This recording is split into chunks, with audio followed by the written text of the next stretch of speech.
3, 2, 1, olè! Riapre la piazza del Cantiere Infinito. Location ideale oggi per l'inaugurazione di Treviso Fior di Città, che riempirà il centro di fiori, gente ed eventi, e piazza simbolo di rinascita.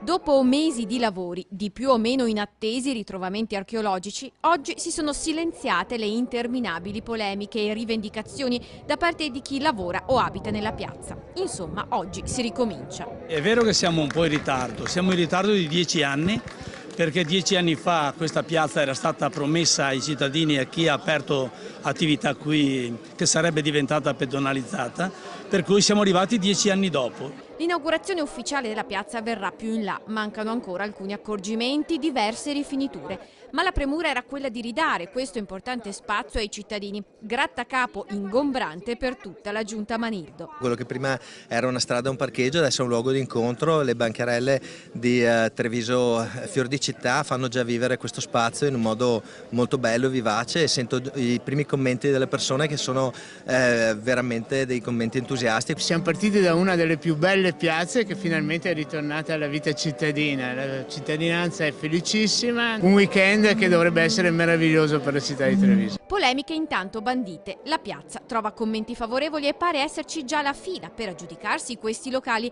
che ospitavano un bar con plateatico. Per buona pace dei residenti? Difficile, probabilmente sarà un'altra storia che i trevigiani non mancheranno di farci raccontare.